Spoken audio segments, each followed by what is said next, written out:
Porque abran sus Biblias en el libro de Eclesiastés. Eclesiastés, por favor, en el capítulo 11.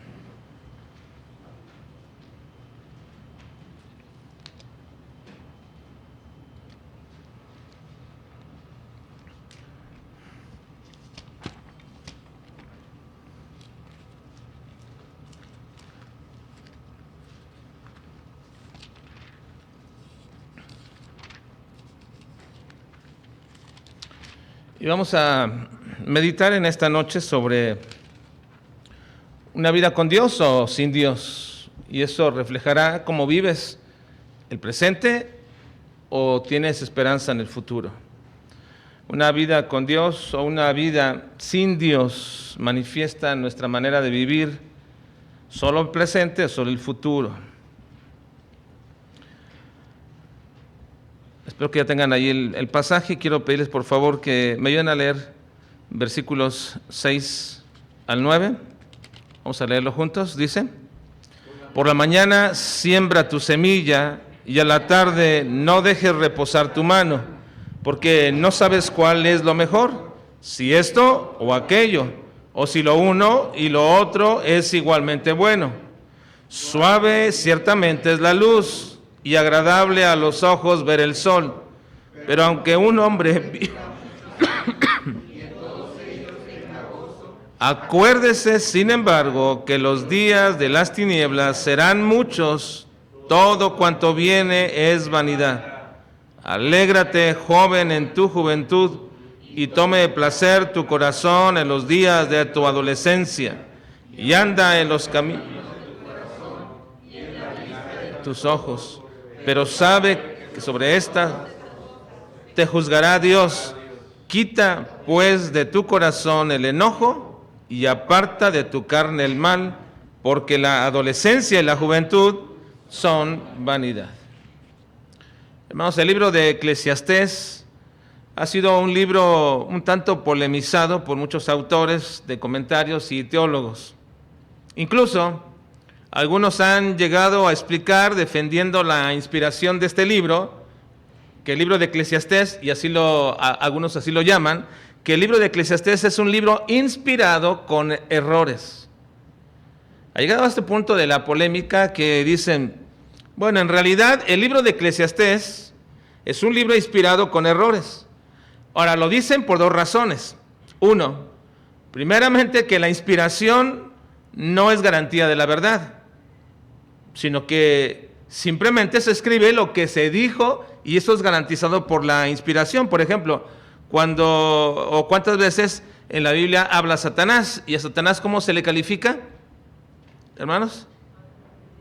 Como el padre de la mentira. En la Biblia aparece varias veces Satanás hablando. Ahora, si la Biblia califica a Satanás como el padre de la mentira, quiere decir que cada vez que ¿habla qué? Mentira. Así que entonces dicen ellos, bueno, la inspiración garantiza que lo que se dijo es lo que se dijo, aunque no sea verdad. Bueno, en este punto pueden apoyarse en ese sentido al decir esto, porque por ejemplo el mismo Satanás, siendo el padre de mentira, nos dice que le dijo a Eva que si comían del fruto, ellos serían igual que Dios. Y ahora eso era una mentira. Y sin embargo está escrito, y lo que se escribió ahí está garantizado por la inspiración de Dios. Entonces es su argumento diciendo, lo que se inspira en la palabra de Dios no necesariamente es la verdad. Y ponen de ejemplo esto. Pero sí se garantiza que eso fue dicho. Y eso le refieren a la inspiración del Espíritu Santo. Ahora, una segunda razón por la que algunos le han llamado a esto el libro, le han llamado a un libro inspirado pero con errores. Una segunda razón es porque el autor dice que Eclesiastés es la manifestación desde su punto de vista. Él dice, miré debajo del sol, observé y vi esto, y vi todo esto. Casi en todo el libro de Eclesiastés se observa que lo que está describiendo ahí es el punto de vista del autor. Ahora, ¿quién fue el autor? ¿Lo recuerdan? Salomón, ¿verdad? Salomón fue el autor de este libro de Eclesiastés. Pero dice que todo el libro de Eclesiastés es la visión de la vida desde el punto de vista de un hombre. Ahora, El propósito o porque dicen que el libro de Eclesiastés es un libro inspirado, pero con errores, es por lo siguiente. Dice, bueno, si Eclesiastés es el punto de vista de un hombre, el punto de vista de un hombre siempre tendrá errores. ¿Y eso tiene razón o no? Hermanos, ¿tiene razón o no? Si comparas el punto de vista de un hombre con el punto de vista de Dios y los quieres contrastar, ¿quién tiene errores? El hombre, por supuesto. Por supuesto que el hombre tiene errores. Entonces dicen, ya ven, finalmente, el libro de Eclesiastés es un libro inspirado con errores. Ahora, ese es el punto de la polémica a la que se ha llegado. Y la verdad, hermanos, es que siempre ha habido polémica sobre este libro respecto a su contenido y que de alguna forma ha llegado incluso a ser el favorito de libro de citas para algunos ateos, para algunos agnósticos e incluso para sectas. Pero, ¿qué valor tiene para nosotros, hermanos, los cristianos? ¿Qué valor tiene el libro de Eclesiastés? ¿Qué valor tiene este libro de Eclesiastés? Bueno, pues tiene el mismo valor que todas las demás escrituras, tal como nos dice 2 Timoteo, capítulo 3, versículos 16 y 17, que dice, toda la escritura es inspirada por Dios. Ahora, ahí estamos de acuerdo en ese punto, es inspirada por Dios toda, pero luego viene esto, dice, y útil para enseñar, para redarguir, para corregir, para instruir en justicia, a fin de que el hombre de Dios sea perfecto, enteramente preparado para toda buena obra. La perfección de la vida de un creyente viene por la palabra de Dios. Este libro puede contener errores desde el punto de vista humano. Puede tenerlos, como las propias mentiras del diablo o como las propias mentiras de aquellos que están en contra del cristianismo y que ahí están registradas. Pero eso no quiere decir que este libro tenga o sea un libro de errores. Es un libro inspirado con la autoridad de parte de Dios para beneficio de nuestra vida, de tal manera que nos corrige, nos instruye y nos lleva al punto de la perfección en nuestra vida. Así que, hermanos, ese es el valor que debemos darle siempre al libro de Eclesiastés. La verdad es que cuando uno pasa por el libro de Eclesiastés, yo creo que muchos de ustedes o se darán cuenta o sabrán, hermanos, que en este libro de Eclesiastés, cuando uno pasa por este lado y por esta lectura, de pronto uno comienza a tener un sentido o una perspectiva de vista un poquito pesimista, porque comienza a ver todo lo que dice Salomón que él vio y que todo ello era vanidad de vanidades, y parece que no tiene ninguna razón de vivir, y parecía ser que cuál es la causa, la razón de que hacemos las cosas. Al final de todo esto no hay nada bueno debajo del sol, ni nada nuevo, y cosas como estas, ¿no? Bueno, en realidad, hermanos, uno debería tener cuidado en la perspectiva con lo que uno llega a la Escritura, y debemos tener cuidado también con nuestra predisposición. Casi les puedo asegurar que muchos de ustedes cuando tienen su lectura, no todos digo, pero algunos de ustedes, cuando tienen su lectura de la Biblia y van a comenzar el inicio del año, les gusta leer el libro de Génesis con todas sus historias, el libro de Éxodo todavía, pero cuando llegan a Levítico, Número de Deuteronomio, dicen, bueno, vamos a brincarnos, ¿verdad? Porque ya, ¿para qué nos servirán estas leyes, estas cosas ahora? Yo he conocido a mucha gente que dice así, yo nunca en mi vida he leído el libro de Levítico y Números, ni Deuteronomio, no lo he leído, dice, porque son leyes y mandamientos. Bueno, hermanos, toda la Escritura es inspirada por Dios. No tendrá utilidad para tu vida, ni beneficio, ni te va a perfeccionar cuando llegas con una predisposición a la palabra de Dios. Ahora, ¿cuál creen que sea el libro favorito, hermanos, de todos los creyentes? Salmos. Y que uno que lo dijeron, porque exactamente acaban de decir, la mayoría de los salmos. Hay gente que se pasa todo un año con el libro de Salmos, y está bien, que lea todo el año el libro de Salmos y se alimente de ello. Pero el siguiente año otra vez, y el tercer año otra vez, y nunca salen de Salmos. Hay gente que le gusta el libro de Proverbios y ahí se mantiene, hermano. No debemos tener ese favoritismo en el sentido de que toda la Escritura es inspirada y es útil para nuestra vida. Así que vamos a ver un pasaje casi final, hermanos, del libro de Eclesiastés, que le he titulado precisamente en este sentido, La vida sin Dios o con Dios. Nos lleva esta perspectiva a vivir en el presente o esperando el futuro. ¿Cómo vivimos? ¿Solo por el presente, viviendo el presente, o esperando el futuro? Ahora, ¿cómo debemos acercarnos al libro de Eclesiastés? No debemos olvidar, hermanos, que en la Biblia hay géneros literarios. En la Biblia son géneros literarios. El libro de Eclesiastés es un género literario llamado sapiensal, es decir, de sabiduría. Y en ello, este tipo de género está el libro de Proverbios, de Salmos, Job, Cantares, Eclesiastés, aunque algunos de ellos también son denominados como poéticos, como el de Job, como el de Salmos, incluso algunos pasajes de Proverbios y de Cantares, por supuesto. Pero es importante saber, hermanos, que Eclesiastés es un libro de género sapiensal y que está escrito para exponer lo que pareciera para algunos una deprimente pero cruda realidad. La vida apartada de Dios no tiene ningún sentido. La vida apartada de Dios no tiene ningún sentido y es una vida vana que pronto pasa, se termina y no hay absolutamente nada para la eternidad. El libro de Eclesiastés tiene este mensaje general. Una vida apartada de Dios no tiene sentido, es una vida vana que pronto se va a desvanecer y no le queda absolutamente nada en la eternidad para con Dios. Ahora, el autor de Eclesiastés usa una frase muy peculiar para explicar esto y parece que por todo el libro aparece esta frase, cada vez que la usa, está aludiendo precisamente a esa situación, a una vida sin Dios. Y lo hace mediante esta frase, debajo del sol.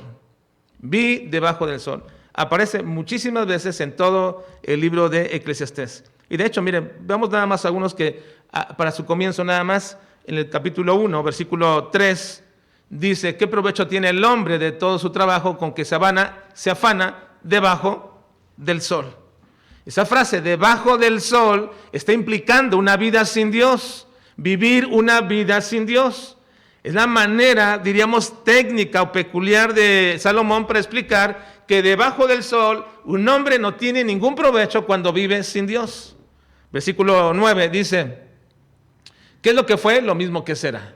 ¿Qué es lo que ha sido hecho? Lo mismo que se hará, y nada hay nuevo debajo del sol. Para un hombre sin Dios, las cosas no pueden ser nuevas, siempre será lo mismo, una vida cíclica de pecado, de derrotas, de alcances, de lo que quiera, de egocentrismo, lo que guste, pero no hay nada nuevo para él, no hay un vislumbre, no hay una perspectiva al futuro, nada hay bueno para el hombre. Versículo 14 dice, miré todas las obras que hacen debajo del sol y aquí todo ello es vanidad y aflicción de espíritu. Miré todas las obras que se hacen debajo del sol y todo es vanidad y aflicción del espíritu. Ahora, bajo la perspectiva general de todo el libro, es una vida sin Dios. Una vida sin Dios es ¿qué? Vanidad y aflicción de espíritu. Así que cada vez que usted da la frase debajo del sol, es la manera, diríamos, técnica de Salomón de decir, esto es una vida sin Dios. Esta es mi perspectiva, debajo del sol, sin una vida sin Dios. Así que los hombres tienen una visión de la vida. Y esa visión de la vida se vuelve general o común para muchos cuando la practican. Y cuando la practican, se dice que están practicando una filosofía de vida. Las diversas filosofías de vida son muy fácilmente aprendidas. Desde pequeños somos influidos en nuestra manera de pensar, en cómo deberíamos de vivir la vida. Y hay procesos en la vida del hombre desde pequeños hasta la adolescencia y la juventud, donde se van adhiriendo a una forma de vida y se van conjuntando en lo que llaman tribus sociales o formas de vida y comienzan a vivir de esta manera porque son muy fácilmente influenciables en las filosofías de la vida. Y aquí es donde precisamente esa materia que para muchos es muy aburrida o en las escuelas está de más, que es la filosofía, tiene entonces sus influencias prácticas y trascendentes en la persona. Decimos que una filosofía de vida entonces es el conjunto de pensamientos, de ideas y de actitudes que forman parte de la vida de una persona y que la van a llevar a dedicar su vida a la realización de esas ideas, de esos pensamientos y de esos sueños. Podríamos decir que mucha gente, sin necesidad, hermanos, de reflexionar en ello, va a ir tras una forma de vida, va a encauzar su vida, una manera de vida por las circunstancias, por su entorno, por su comodidad y vivirá de cierta manera. Hay puntos muy detonadores en la vida de cada persona que los van a empujar de pronto. Una pérdida de trabajo, una problemática familiar, una situación económica difícil y de pronto los van a empujar a una forma de vida y se lanzan bajo esas ideas y así viven hasta un extremo en su propia vida. Hay situaciones como estas que los detonan a vivir de cierta manera. Cuando yo llegué aquí a Ciudad Juárez, quizás las primeras personas que comencé a ver peculiares de aquí de Ciudad Juárez es un joven, era un joven que aquí en el ¿cómo se llama? Superete que está aquí adelante, atrás, está en la López Mateos y la Posada Pompa, ¿verdad? En la esquina. Cuando llegamos, la primera vez ese joven ahí siempre se acercaba, llegábamos a ese lugar y se acercaba para pedirnos dinero y todo, pero se sabía que yo veía que era alguien que vivía en la calle y se drogaba, ¿no? Y algunas veces le hablé, le dije y sí, y todo me decía que sí, pero al final me decía, pero dame al final. Y así lo hacía y lo vi cada año, lo veía cada año. Hermanos, hoy me sorprende todavía verlo ahí, todavía está ahí. Ahí está toda su vida, ahí sigue. Es más, si ustedes se ponen un poquito de atención, cuando pasen por ese lugar, lo van a ver ahí, siempre está parado y se va a acercar a un carro para pedir. Ya después de 20 años, sigue su forma de vida todavía bajo estas circunstancias. Así que de pronto hay ciertas formas de vida que por un accidente, una tragedia, un brote de prosperidad o un evento inesperado, una enfermedad, etcétera, llevan a muchas personas a una forma de vida. De ahí que podemos identificar al menos 3 grandes caminos de vida que la gente le llama filosofías de vida, como son los estoicos, gente que vive para vivir porque se sienten responsables de todo, de su familia y todo ello, así que viven para la responsabilidad y sufren lo que tengan que sufrir a fin de cuidar y proveer para los suyos. Esa clase de vida también está la hedonista, que vive por el placer y todo lo que le cause placer y lo que tenga que hacer y todo su dinero lo gastará por el placer. Pero también, hermanos, están aquellos que viven bajo el escepticismo. Ellos dicen que nadie puede asegurar la felicidad mediante ni el deber, ni el placer, ni la religión. Nadie te puede asegurar la felicidad y por tanto su vida es satisfecha si no se preocupan, pero tampoco si no logran obtener un deseo. Para ellos supuestamente es vivir una vida siempre pensando en que nada de este mundo te puede ayudar y nada de lo que puedas hacer te va a lograr la vida, así que en realidad no hay propósito en la vida. Una persona escéptica puede ser feliz y sustraerse de las angustias de la vida si así lo quiere, o volverse infeliz también si lo quiere. Ahora, siglos antes, hermanos, de que todas estas formas de vida y estas filosofías de vida propuestas por los griegos y los romanos, que se propagaron por todo el mundo, hubo un hombre que nos presenta solamente 2 formas de vida, no filosofías de vida. Solo hay 2 formas de vivir y estas siguen siendo hasta ahora los 2 únicos caminos. Y es lo que yo llamo un dualismo, pero no un dualismo filosófico, sino un dualismo espiritual. Y la Biblia lo presenta claramente. Solo hay 2 formas de vivir. Estos 2 caminos están perfectamente marcados en todas las Escrituras. Es precisamente, o vives bajo obediencia a Dios o desobediencia a Dios. O andas por el camino ancho o por el camino angosto. O entras por la puerta amplia o por la puerta estrecha. O tu perspectiva es el cielo o estás esperando el infierno. O crees en la obra de Cristo o en tu obra personal. O crees en la religión o en la espiritualidad. O esperas la gracia de Dios o esperas que tus méritos te traigan beneficio. O caminas por fe o caminas por obras. Y así podemos seguirle. La Biblia es clara, solamente hay 2 caminos. Y en conclusión, o vives bajo la perspectiva de Dios o vives bajo tu propia perspectiva. Y vamos a ver cómo es que Salomón lo presenta. De manera sencilla. Vayan por favor al versículo 7. Dice versículo 7. Lean por favor, hermanos. Dice.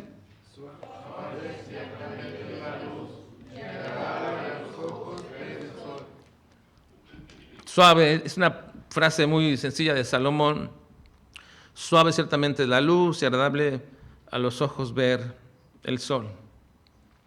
Salomón aquí alude, hermanos, quizás a uno de los placeres naturales más sencillos, no sofisticados, sino un placer muy sencillo y a veces incluso hasta gratificante. ¿A quien no le gusta de pronto en un tiempo de frío, que hace frío aquí, que de pronto te sientes en alguna parte donde un rayo de sol te comienza a calentar y eso es agradable? Así que a veces de pronto puede ser en algo tan sencillo, Salomón dice, es un placer natural. Para el que le gusta recrearse en la naturaleza y lo sencillo, esto es ideal. Aparentemente no hay nada de malo en ello. Hay gente con un estilo de vida así y cada vez más abundan los estilos de vida naturalistas. Gente vegetariana, gente vegana, practicante de yoga, de senderismo, trascendentalismo y cualquier otra cosa que sea que les lleve con el propósito, dicen ellos, de poder absorber, de poder disfrutar de tranquilidad y de paz en su vida. Y así es como resume Salomón ese estilo de vida en este versículo. Una vida de tranquilidad y aparente paz. ¿Y quiénes no quisiéramos, hermanos, un estilo de vida de pronto así? Creo que para muchos inclusive es un sueño para ciertos momentos de la vida de nuestra vida. Decir, bueno, ya llegará el momento, la jubilación, en un momento donde ya descansemos de todas estas cosas y tengamos un poquito de tranquilidad y de paz. Pero, una pregunta muy importante. ¿Se puede tener paz verdadera y tranquilidad sin Dios en tu vida? Puedes practicar yoga, senderismo, irte allá a los montes, vivir una vida tranquila, donde nadie te... Pero con todo y eso que las circunstancias te pudieran dar, ¿puedes vivir en paz y tranquilidad en tu vida? Sin Dios es imposible. Ahora, Salomón se refiere a la vida sencilla de una persona no sofisticada que simplemente busca lo más sencillo, pero sin Dios lo más sencillo también no es absolutamente nada. Ahora dice el versículo 9, vean otra manera como resume Salomón esta forma de vida, de vivir solamente para el presente. Esta es una vida de vivir el presente, de disfrutar el presente, con que disfrute de la lluvia cuando llueve, cuando disfrute del frío cuando está frío, cuando disfrute del sol cuando está siendo soleado, una vida presente, una vida tranquila, diríamos todo ello. Pero vean cómo lo manifiesta también Salomón, versículo 9, dice: y tome placer tu corazón en los días de tu adolescencia, y anda en los caminos de tu corazón, y en la vista de tus ojos. Hasta ahí, dejemos. Parece ser que Salomón está dando un consejo a los muchachos que diríamos nosotros, es una buena sugerencia para algunos. Pero hermanos, esto no es una sugerencia. Lo que se da aquí a esta clase de personas es una advertencia clara. No es sugerencia, es una advertencia. Es una especie de ironía. La razón es que esta clase de personas que viven el placer pareciera que están viviendo así y que nunca van a dejar de ser adolescentes o jóvenes, ¿verdad? Pareciera que hay gente que se sigue todavía tragando, por así decirlo, esa filosofía de que tú solamente eres grande o anciano cuando tu propio corazón te lo dice que eres. Es decir, no importa que tengas 70 u 80 años, tú todavía puedes ser joven. Y uno dirá, sí, qué bueno, qué forma tan positivista de ver la vida. Pero hermanos, eso no vivir de acuerdo, evidentemente, a las etapas de la vida que Dios ha dado. Y cuando uno no vive así, uno vive engañado, insatisfecho y frustrado. Quizás este es un síntoma de las personas, de muchas personas que no les gusta decir su edad, por ejemplo, ¿verdad? No les gusta, les enoja tanto. Bueno, a nadie nos gusta de pronto, pero ¿a ustedes sí les gusta decir su edad? ¿Sí? Bueno, qué bueno, están satisfechos con lo que Dios, los días que el Señor les ha dado. Pero hay gente que no le gusta y no quieren que sepan cuán grandes pueden ser y quieren pensar que siempre van a parecer jóvenes y así quieren que los traten porque muy dentro de sí existe una vanidad por esa clase de vida. No les gusta convivir con gente más grande, se sienten aburridos, fuera de lugar, gente que siempre quiere ser más jóvenes delante de todos y vivir así. Ahora, está mal, decimos está mal vivir este aspecto de vida, no es una actitud positiva realmente con la vida. Bueno, en realidad, tanto en el caso anterior de una persona que vive de manera muy sencilla en su vida, como también aquel que quiere vivir una vida realmente equivocada o no acorde con lo que Dios le ha permitido, tanto en el caso anterior como este, que son de vivir, simplemente es vivir un presente donde es el resultado de la vida que proviene de ignorar a Dios y su soberanía. Una persona que vive de esta manera ignora a Dios, lo desecha a Dios por dos causas. Primero, porque se olvidan que vendrá un final de este presente y ese final está gobernado por Dios. Va a venir inexorablemente el día final. Y nada puedes hacer contra ello. No importa cuántas cirugías haga una persona. Y no importa cuánto quiera esconderse, un día le va a llegar el final. Y ese final no vendrá antes, no vendrá después. Está gobernado por Dios. Se olvida de esto. Dios tiene marcado el día final de cada persona. Dice Job capítulo 14, versículo 5.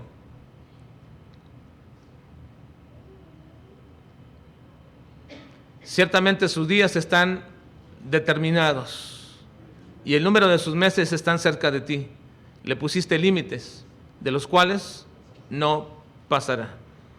El hombre no puede pasar más allá de esto. Por eso al final Salomón dice después de esto: haz todo esto, alégrate joven en tu juventud, toma en placer tu corazón en los días de tu adolescencia y anda en los caminos de tu corazón y en la vista de tus ojos. Y diría cualquier joven: qué suave, qué bien, ¿verdad? Vivir bajo este consejo. Pero lo dice: pero sabe que sobre todas estas cosas te juzgará Dios. Así que una persona que vive bajo esa vida superficial de vivir un presente continuamente en este sentido, sin observar hacia el futuro, es una persona que desecha a Dios de su vida y no sabe que sus días están determinados. En el versículo 14 también del mismo capítulo de Job dice lo siguiente: si el hombre muriere, ¿volverá a vivir? Todos los días de mi edad esperaré hasta que venga mi liberación. Todos los días de mi edad. Hay un tiempo determinado. Ahora, capítulo 16, versículo 22, Job dice en este punto: mas los años contados vendrán y yo iré por el camino de donde no volveré. Tengo mis días contados. Todos. Por eso yo pienso, hermanos, que aun cuando algunos piensan que es una visión pesimista de la vida, creo que así es en el sentido real. Cuando un niño nace, en realidad no comienza a vivir, comienza a morir. Comienza a morir, porque tiene un tiempo determinado por el Señor. Y cada año que pasa es un año menos de la vida que el Señor le ha dado. ¿Cuántos años te ha dado el Señor a ti? No lo sé. ¿Cuánto nos ha dado? No lo sé cuántos serán, pero cada año que pasa, cada día que pasa son días menos para mi propia vida, para esa vida que tengo. Así que quien quiere vivir bajo el presente, alejando a Dios de su vida, no entiende que su vida está determinada y que su tiempo le llegará de manera inexorable. Ahora, una segunda cosa que se olvida, de acuerdo a Salomón: si quieres vivir así y no sabes que te va a venir el día y que tu juventud se va a acabar y que tu adolescencia no siempre será así de esta manera, bueno, una cosa segunda que te olvida es que un día estarás frente a Dios, quien te va a juzgar. Se olvidan que un día habrá un encuentro con Dios. Y ese encuentro no es una mera bienvenida al cielo, es un juicio. Dios le dijo a Israel que un día tendría que estar frente a Él y que iba a responder por todos sus adulterios espirituales, por toda su rebeldía, por todo su desprecio a Dios. Un día iba a responder por eso. Miren lo que dice Oseas capítulo 4, versículo 12. ¿Qué dice? Mi pueblo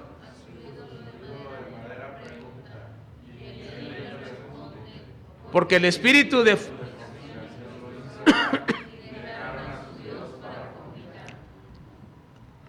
me equivoqué de la cita, hermanos. Debe decir, prepárate para venir al encuentro de tu Dios. Es en Oseas 4, pero creo que me equivoqué del versículo.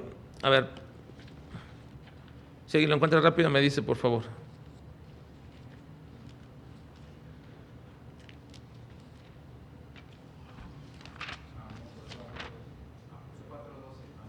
Amós, entonces me equivoqué en el libro, perdón, es Amós.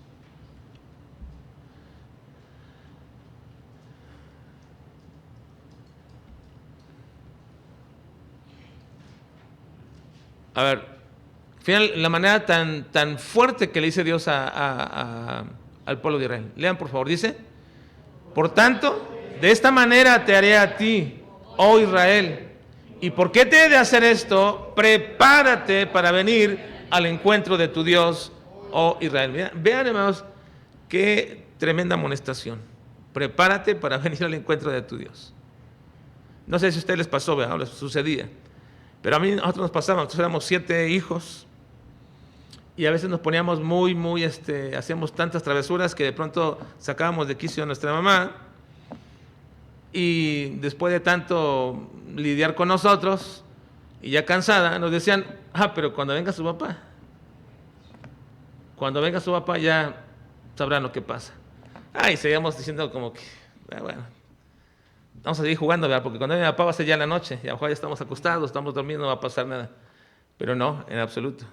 Cuando tocaba la puerta y abría mi papá, este era el momento del encuentro. Y nada más esperábamos que mi mamá le dijera algo, porque era el momento del encuentro. Y sí, nos iba, por supuesto, qué mal.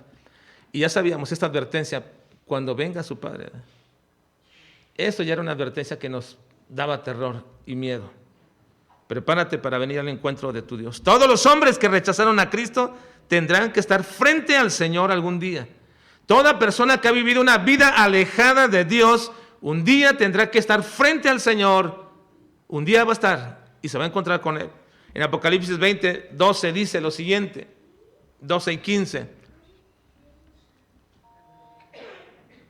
Y vi a los muertos, grandes y pequeños, de pie ante Dios, y los libros fueron abiertos.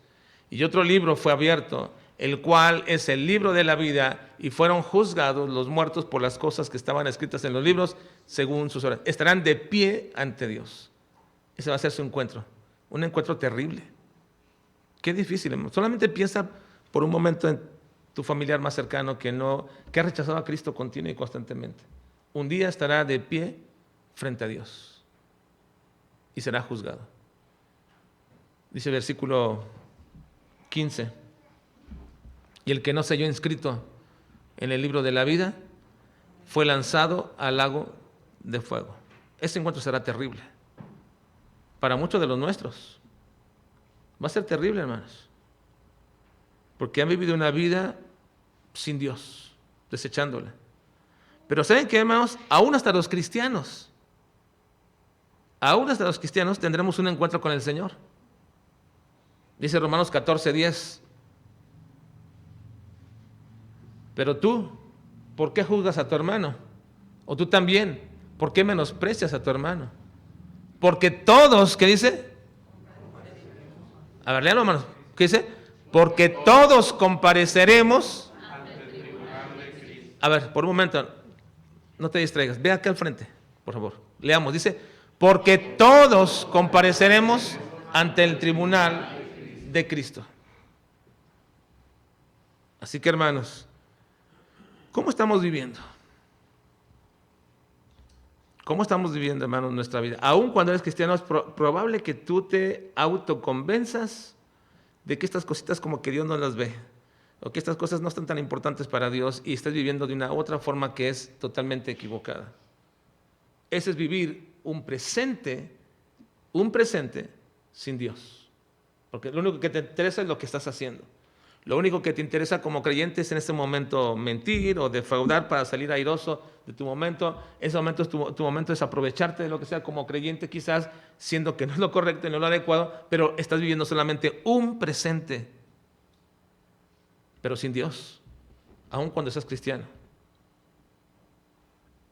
Ahora, la segunda cosa, cómo vivir, y es muy breve y sencilla, y termino con esto. Vean el versículo 10, por favor, de nuestro libro de Eclesiastés. Versículo 10, dice: y aparta de tu carne el mal, porque la adolescencia y la juventud son vanidad. Así que vivir a la vista de Dios nos hace prepararnos para el futuro. Vivir fuera de la vista del Señor me hace solamente vivir el presente como lo quiera vivir. Si quiero vivir una vida tranquila, religiosa, moral, tranquila, de paz aparentemente, pero sin Dios, eso es vanidad también. Sin Dios, nada es bueno. Pero vivir una vida con Dios, a la vista de Dios, me hace prepararme para el futuro siempre. A la vista de lo anterior, hay dos cosas que el Hijo de Dios debe de hacer ante todo esto. Primero le dice Salomón, quita pues respecto a esto, a lo que te vengo diciendo todo ello, a vivir una vida de esta manera displiciente sin el Señor. Entonces dice, quita pues de tu corazón el enojo. Uno diría, pero ¿por qué dice Salomón esto? Quita pues de tu corazón el enojo. ¿Cuál enojo? Ustedes dirán, bueno, yo no tengo ningún enojo. No está hablando de un enojo en particular. No de un enojo que tú tengas con cierto hermano o hermana o con cierta persona o familiar, no. No se refiere a eso. Quita pues el enojo, se refiere precisamente a el enojo no ocasional, sino al estado de la vida de una persona en la cual se siente frustrado, enojado por no poder vivir su vida como quiere. Porque sabe que está delante de Dios. Y déjeme decirle que hay cristianos, si le pudiéramos llamar así, cristianos, que están enojados con una vida de esta manera frente a Dios. Están frente a Dios y no puedo hacer esto, no puedo hacer lo que mi carne quiere, no puedo hacer lo que mis deseos quieren. Y se sienten restringidos, se sienten opacados, se sienten frustrados, se sienten limitados de vivir una vida cristiana. No la pueden disfrutar porque dicen, no, porque Dios me está viendo, porque Dios me está viendo. Bueno, es cierto que Dios te ve, pero ¿por qué te sentirías frustrado de vivir así? ¿Por qué? Puede parecerle frustrante a nuestros hijos o a muchos de ustedes vivir una vida a la vista de Dios, porque como he escuchado ya no podrán entonces vivir la vida que quieren, esa vida como el mundo quiere y que te incita continuamente a vivir así. Esa es una de las razones por las cuales muchas personas rechazan el Evangelio. Una de las primeras cosas que dicen hasta de burla o ya muy común, dicen, bueno, no, la verdad no me gustaría hacer esto, no me gustaría todo ello porque si voy a la iglesia, voy ahí, entonces me van a prohibir hacer esto o aquello. Casi siempre todo el mundo dice eso. Es que me van a prohibir esto, me van a prohibir aquello. No sé, es lo más común de muchas personas. Otros me han dicho alguna vez, pues ya la verdad las cosas que no me gustan, vivir así, de esta manera ya no voy a poder hacer. Y no, pues la verdad no, yo me gusta hacer esto y hasta te lo dicen así de manera muy sarcástica y con todas las palabras lo que les gusta hacer, ¿verdad? Porque quieren vivir una vida sin estar a la vista de Dios. Por supuesto, esa es una tremenda mentira. No te puedes sustraer de la vista de Dios. Sin embargo, sí puedes vivir como si Dios no te estuviera viendo. Vivir fuera de todo eso, vivir bajo la vista de Dios no es vivir con miedo, hermanos. No es vivir con miedo, es vivir con temor. Es una cosa diferente. Vivir bajo la vista de Dios no es vivir bajo miedo, sino vivir bajo el temor a Dios.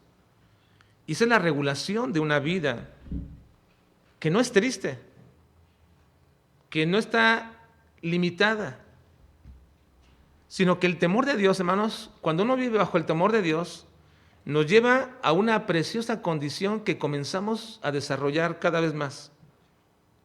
Cuando uno vive bajo el temor de Dios, uno comienza a desarrollar una preciosa condición que es la expectación por el futuro, lo que nos espera. Por ello, el temor a Dios siempre va a producir expectativa maravillosa de lo que nos espera en la eternidad en el cielo. ¿Se ha puesto usted a pensar respecto a eso? Hay momentos en los que uno se pone de pronto a pensar y a decir, bueno, ¿cómo será ese tiempo de estar con el Señor? ¿Cómo lo veremos? ¿Cómo será cada circunstancia? ¿Cómo será todos esos momentos que no conocimos, que estaban escondidos de nosotros? ¿Cómo será todo esto en mi vida? Y uno comienza a disfrutar por muy poquito lo que puede ser en el futuro. Pero eso viene cuando vives bajo una vida en el temor del Señor. Cuando vives una vida displicente, ni siquiera te apetece pensar en el futuro. No te apetece absolutamente nada. No es para ti un agrado. Ahora, por último, dice Salomón, por esta misma causa, vivir sin Dios, quita pues de tu corazón el enojo y aparta, segundo lugar, ¿qué dice? De tu carne, el mal. Y aparta de tu carne el mal. La carne es la manera como se expresa en la Biblia lo que le gusta a nuestra naturaleza pecaminosa. Lo que está diciendo es que no proveas para esos deseos que aún están latiendo allí en la carne. Ahí están. Los deseos carnales siguen en nosotros, hermanos.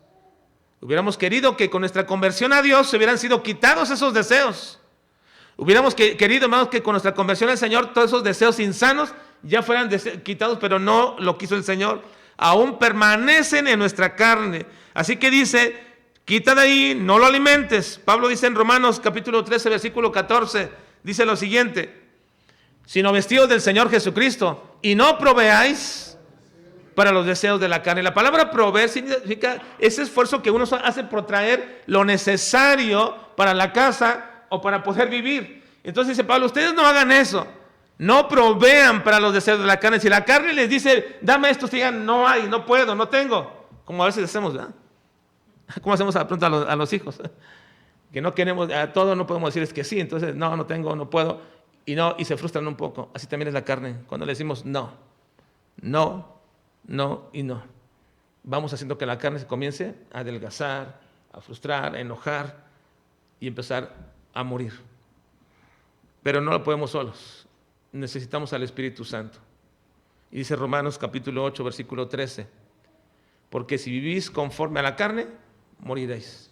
Mas si por el Espíritu hacéis morir las obras de la carne, viviréis. Así que, hermanos, espero que todos nosotros estemos viviendo a la vista de Dios y preparándonos para el futuro, mientras nos gozamos en nuestro presente con una vida en Cristo diferente.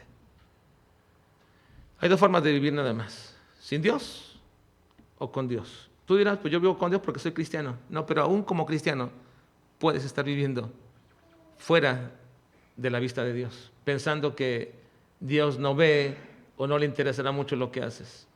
Pero ten cuidado, porque un día nos encontraremos con el Señor. Así que, hermanos, te quiero animarte a no vivir una vida de la filosofía griega, ni romana, ni de este mundo, ni estilos de vidas, ni todas esas ideologías que hoy aparecen. Aprende a vivir según lo que el Señor quiere que tú y yo vivamos. Una vida siempre permanente en Dios, bajo la vista de Dios, que infunda temor a mi vida y una expectación por el futuro. Vamos a orar, por favor.